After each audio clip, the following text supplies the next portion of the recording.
Hello guys, welcome back to my channel. ഇന്ന് ഒരു ചട്ടിയിൽ ആന്തൂര്യം നല്ല വേരായിട്ടിരിപ്പുണ്ട് കേട്ടോ. അത് ഒന്ന് ഇളക്കി മാറ്റി മറ്റു ചട്ടിയിലും കൂടെ ഒന്ന് നമുക്ക് ആ വേരൊക്കെ വെട്ടി ഒരുപാട് നാൾ പഴക്കമുള്ളതാട്ടോ. പഴക്കമെന്ന് പറഞ്ഞാൽ അങ്ങനെയല്ല, ഇപ്പം കുറേ ആയി നമ്മളത് മാറ്റിയിട്ട്. അപ്പം അന്ന് മുതലേ നിൽക്കുകയാണ് ഈ വീട് വെച്ച സമയത്ത് നിൽക്കുന്ന ആ ചട്ടിയിൽ. അന്നൊന്നും ഇത് ഇത്ര വലുതായതോ ഒന്നുമില്ല. ഇന്നിപ്പോൾ ഇത് വലുതായി പൂവൊക്കെ വന്ന് ഇടയ്ക്കിടയ്ക്ക് വരും, പൂക്കളൊക്കെ വരും. അപ്പോൾ മാറ്റണമെന്ന് വിചാരിക്കുമ്പോൾ നടക്കത്തില്ല. അപ്പോൾ ആ ചട്ടിയിൽ നിന്ന് നമുക്ക് അതൊന്ന് മാറ്റാം. അപ്പം ആ പരിപാടിയാണ്. വേരങ്ങ് അധികമായി കേട്ടോ. അത് റൗണ്ട് ചെയ്ത് ചെടിച്ചട്ടി മേലെ ഇങ്ങനെ അടിയിൽ റൗണ്ട് ചെയ്തിരിക്കുകയായിരുന്നു വേര്.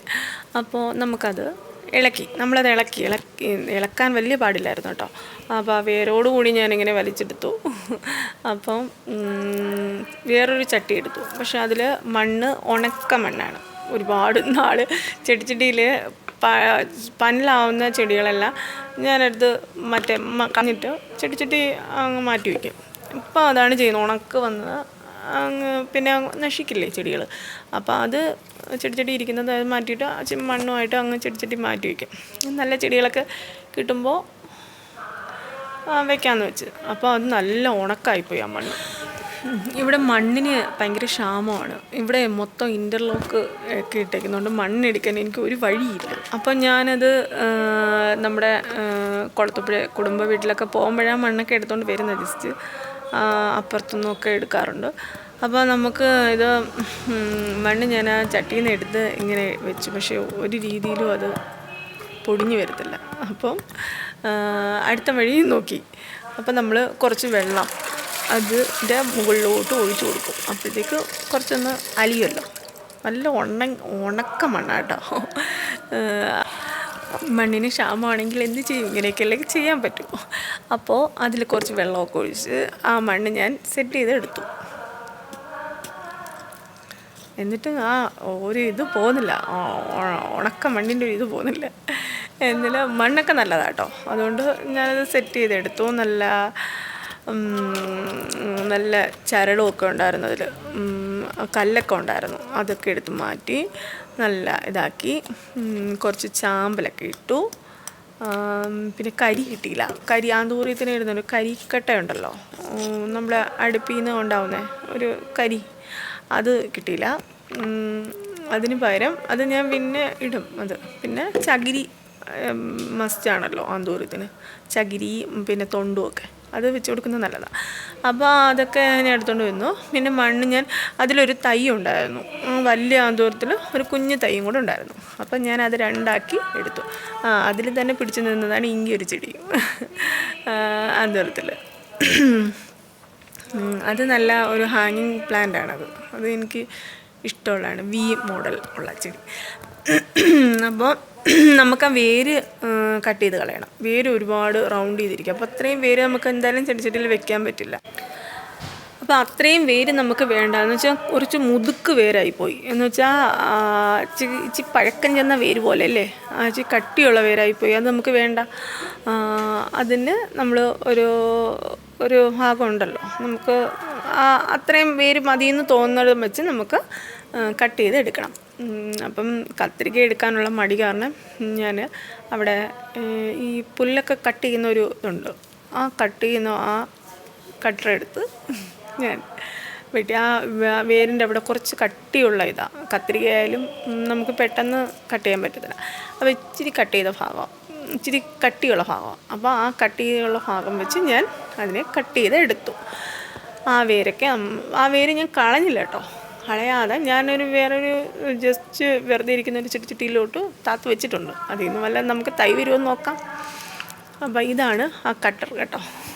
അപ്പോൾ ഞാൻ നല്ലപോലെ കട്ട് ചെയ്തൊക്കെ എടുത്തിട്ട് ചെടിച്ചട്ടിയിൽ അതിൽ ഒരു 2 പൂവുണ്ടായിരുന്നു കേട്ടോ. ഒന്ന് മൊട്ടായി നീപ്പുണ്ട്, ഒന്ന് ഫ്ലവറായിട്ട് വന്നിട്ട് അത് പന്നലായിട്ട് നിൽക്കുകയാണ്. അപ്പോൾ ഒരു തൈ നമുക്ക് കിട്ടി. അതിലും ഒരു മുട്ടുണ്ട് കേട്ടോ. അപ്പം നമ്മൾ അത് രണ്ടും ഞാൻ തൈയായിട്ട് എടുത്ത് മാറ്റി 2 ചെടിച്ചട്ടിയിൽ മണ്ണാക്കി സെറ്റ് ചെയ്ത് വെച്ചിരിക്കുക. അപ്പോൾ നമുക്കത് 2ആയിട്ട് നടണം. ഈ ആന്തൂര്യത്തിൻ്റെയൊക്കെ ഫ്ലവർ ഉണ്ടായാലേ അത് പെട്ടെന്നും കേടാവത്തില്ല. എന്ന് വെച്ചാൽ ഒരു കുറേ നാളതിങ്ങനെ ഫ്ലവറായി തന്നെ നിൽക്കും. അപ്പോൾ അതൊക്കെ കാണാൻ നമുക്കൊരു പ്രത്യേക ഒരു സന്തോഷമല്ലേ. ആന്തൂറി ആയാലും ഓർക്കിഡായാലും അങ്ങനെ നിൽക്കുന്ന കാണുമ്പം ഒരു മനസ്സിനൊരു സന്തോഷമൊക്കെ ഉണ്ടാവാറില്ലേ. പൂക്കൾ പ്രത്യേകിച്ച് പൂക്കൾ പൂത്ത് നിൽക്കുന്ന കാണുമ്പോൾ ഒരു സന്തോഷം തന്നെയാണ്, മനസ്സിനൊരു സന്തോഷം തന്നെയാണത് അല്ലേ.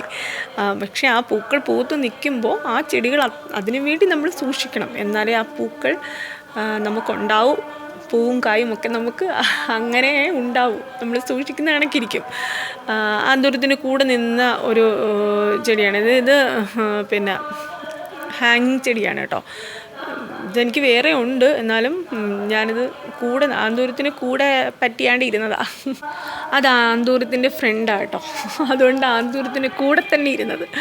അപ്പോൾ അത് നമുക്ക് വേറെ നടാം. അതെനിക്ക് വേറെ ഉണ്ട് ജസ്റ്റ്, എന്നാലും നമുക്ക് വേറെ നടാം. പിന്നെ ഇതാണ് ഞാൻ കട്ട് ചെയ്ത കട്ടർ കേട്ടോ. ഇത് ഞാൻ ചെടികളെല്ലാം കട്ട് ചെയ്യുന്ന ഒരു കട്ടറാണത് കേട്ടോ. ഞാൻ ഫ്ലിപ്കാർട്ടിൽ നിന്ന് വാങ്ങിച്ചതാണ്. അപ്പോൾ 2 തൈ നമുക്ക് കിട്ടി. 2 ചെടിച്ചട്ടിയിലും വെച്ചു. നല്ല ഒരു സമാധാനം കിട്ടിയത് കണക്ക് അതിനെ വേർപിരിച്ച് 2 ചട്ടിയിലാക്കി ഒരു സമാധാനം കിട്ടി. എൻ്റെ കയ്യിലെല്ലാം മണ്ണായി കേട്ടോ. ഞാൻ കയ്യുറയൊന്നും ഇടാതെയാണ് ഇതെല്ലാം ചെയ്യുന്നത്. വൈകുന്നേരം ആകുമ്പം കൈ ചൊറിയാൻ സാധ്യതയുണ്ട്. ഇങ്ങനെയൊക്കെ ചെയ്യുമ്പോൾ നമ്മൾ കയ്യുറ മസ്റ്റാണ്. അപ്പോൾ അതൊന്നും എനിക്ക് കിട്ടിയില്ല. ഞാൻ പെട്ടെന്ന് ചെയ്ത പണിയാണ്. അപ്പം നമ്മൾ തൊണ്ടും ചകിരിയും കരിയും ചാമ്പലും എല്ലാം ഇട്ട് സെറ്റ് ചെയ്ത് ആന്തൂര്യം 2 ചട്ടിയിലായിട്ട് വെച്ചു. അപ്പോൾ ആന്തൂര്യം നല്ലപോലെ പൂക്കട്ടെ അല്ലേ. അപ്പോൾ ഈ പൂക്കളുള്ളതിനെ ഒരുപാട് പക്ഷേ ഇടയ്ക്ക് ആദ്യമൊക്കെ ചെടികളോട് വലിയ താല്പര്യമായിരുന്നു. പൂക്കൾ പൂത്തിക്കുന്ന കണക്ക് ഭയങ്കര ഇഷ്ടമായിരുന്നു. പിന്നെ ഇടയ്ക്ക് അതിനോടുള്ള ഒരു ഇഷ്ടം കുറഞ്ഞപ്പോൾ പിന്നെ ഇതായി. പിന്നെ ഇപ്പം ഉണക്ക സമയത്ത് പൂക്കൾ ഒരുപാട് പൂക്കുന്ന ചെടികളുണ്ടല്ലോ. ബൊഗെയിൻവില്ലയൊക്കെ ഉണക്ക സമയത്ത് കിളിക്കുന്നതാണ്. അപ്പോൾ ഞാൻ നടക്കാൻ രാവിലെ ജസ്റ്റ് പോകുമ്പം ഈ പൂക്കളൊക്കെ പൂത്തിരിക്കുന്ന കാണുമ്പോൾ എനിക്കങ്ങ് കൊതി വരും. അങ്ങ് പല വീടുകളിലും ഈ ബൊഗെയിൻവില്ലയൊക്കെ ഇങ്ങനെ പൂത്ത് കിടക്കുന്ന കാണുമ്പോൾ അങ്ങ് അയ്യോ നമ്മുടെ വീട്ടിൽ ഉണ്ടായിരുന്നെങ്കിൽ എന്ത് രസമായിരുന്നു എന്നൊക്കെ അങ്ങ് ചിന്തിക്കും. അപ്പം നമുക്ക് അത് നട്ടുപിടിപ്പിച്ച് എടുക്കണം. എന്ന് വെച്ചാൽ എൻ്റെ കയ്യിൽ ഉണ്ടായിരുന്നു, കഴിഞ്ഞ വർഷമൊക്കെ ഉണ്ടായിരുന്നു. പക്ഷേ അതെല്ലാം ഉണങ്ങിപ്പോയി. ഞാൻ ഈ വട്ടം നമ്മൾ ഈ ഉണക്ക സമയത്ത് പിടിക്കുന്ന ഒരു ഇതാണ് ബൊഗെയിൻവില്ലയൊക്കെ. അപ്പം നമുക്ക് അതൊക്കെ നല്ല പൂത്ത് കിടന്നല്ലോ. അതും ഒരുപാട് നാളിങ്ങനെ പൂത്തങ്ങ് കിടക്കും. കാണാൻ എന്ത് ഭംഗിയാണെന്നറിയാം അല്ലേ. അത് നമ്മൾ അങ്ങനെ സൂക്ഷിക്കണം. അപ്പോൾ നമുക്കിനി അതൊക്കെ ആക്കി എടുക്കണം അല്ലേ, ഇൻഷാ അല്ലാ. അപ്പോൾ 2 ചട്ടിയിൽ ഞാൻ ആ തൈകളൊക്കെ വെച്ചു, തൊണ്ടൊക്കെ വെച്ചിട്ട് ഇപ്പം 2 ചുവന്ന കളറ് 2 റെഡ് കളറ് ആന്തൂരി എനിക്ക് 2 ചട്ടിയിൽ വെക്കാൻ പറ്റി. അങ്ങനെ ഒരു സമാധാനം ഉണ്ടായി. ഇനിയിപ്പോൾ ചെടികളെല്ലാം ഇവിടെ അങ്ങും ഇങ്ങും എല്ലാം ഇരിപ്പുണ്ട് കേട്ടോ. ഒരു വൈറ്റ് ആന്തൂരിയൊക്കെ ചട്ടിയിൽ വേര് പിടിച്ച് ഇരിക്കുകയാണ്. അതിൻ്റെ അടുത്തൊക്കെ യുദ്ധം നടത്തണം. അതൊക്കെ ഇനി വലിച്ചിളക്കണമെങ്കിൽ യുദ്ധം നടത്തിയേ പറ്റും. അപ്പം ഇനി ഞാനെല്ലാം അങ്ങനെ ഫ്ലവറുള്ള ചെടികളെല്ലാം ഞാൻ സൂക്ഷിക്കാൻ പോവാണ്. സൂക്ഷിച്ചാലേ നമുക്ക് അത് പൂവും കായും ഒക്കെ തരും. അപ്പോൾ ഈ ഓർക്കിഡ് എൻ്റെ കയ്യിൽ ഒന്നുമില്ല. ഓർക്കിഡ് ഒരു യെല്ലോ കളറുണ്ട്. അങ്ങനെ വലിയ വിലപിടിപ്പുള്ള ഓർക്കിഡൊന്നും എൻ്റെ കയ്യിലില്ല. ആദ്യമൊക്കെ ഉണ്ടായിരുന്നു, പക്ഷെ അതൊക്കെ പോയി. ഉണ്ട്, പക്ഷേ ഫ്ലവറൊന്നും പൂക്കുന്നില്ല അതിൽ. എന്താ നമ്മൾ നോക്കാറില്ല, അതുകൊണ്ടൊക്കെ ആയിരിക്കാം. ഇനി ഞാൻ ഇൻഷാ അല്ലാ എല്ലാം ഞാൻ നോക്കിയെടുക്കും. നല്ല ചെടികളോട് ഇപ്പോൾ ഒരു ഇഷ്ടം തോന്നി തുടങ്ങിയിട്ടുണ്ട്. എല്ലാം എനിക്ക് നോക്കിയെടുക്കണം. കൂടുതലും ഇവിടെ ഇലച്ചെടികളാണ് കേട്ടോ. ഇലച്ചെടികളോട് ഭയങ്കര ഇഷ്ടമാണ്. അപ്പം ഇലച്ചെടികളാണ് കൂടുതലും. അപ്പോൾ ഈ റോസയൊക്കെ എനിക്കിഷ്ടമാണ്, പക്ഷെ മേടിച്ചൊക്കെ വെക്കും. അതൊക്കെ ഒരു സമയമാകുമ്പം അത് അങ്ങ് പൂക്കളൊക്കെ അങ്ങ് പോകുമ്പോഴത്തേക്കും വീണ്ടും അതിനോടുള്ള ഇഷ്ടം കുറയും. അങ്ങനെയൊക്കെയാണ് സംഭവിച്ചുകൊണ്ടിരിക്കുന്നത്. അപ്പോൾ ചെടികളെ നമ്മൾ സ്നേഹിക്കുക. ചെടികളും പൂക്കളും ഒക്കെ മനസ്സിനൊരു കുളിർമ തന്നെയാണ് അല്ലേ അങ്ങനെയല്ലേ. അപ്പോൾ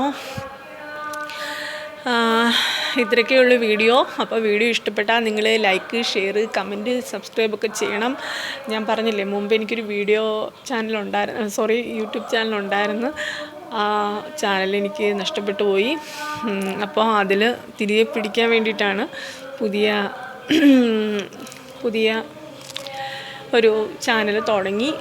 അപ്പോൾ അതങ്ങോട്ട് പച്ച പിടിക്കുന്നില്ല എങ്കിലും വീഡിയോസൊക്കെ ഇടാൻ ഒരു മടി പോലെയാണ്. എന്ന് വെച്ചാൽ പഴയതിങ്ങനെ പോയോണ്ട് വീഡിയോസ് ഇടാനൊക്കെ ഒരു മടി പോലെ തന്നെയാണ്. അപ്പോൾ നിങ്ങളുടെ സപ്പോർട്ട് ഉണ്ടെങ്കിൽ ഞാൻ മുന്നോട്ട് കയറി വരും. അപ്പോൾ എല്ലാവരും സപ്പോർട്ട് ചെയ്യണം. ഞാൻ എന്നെക്കൊണ്ടാവുന്ന പോലെയൊക്കെ വീഡിയോ ഇടാം. അപ്പോൾ എന്താ വിശേഷം? എല്ലാവരും സുഖമായിട്ടിരിക്കല്ലേ? Okay, by.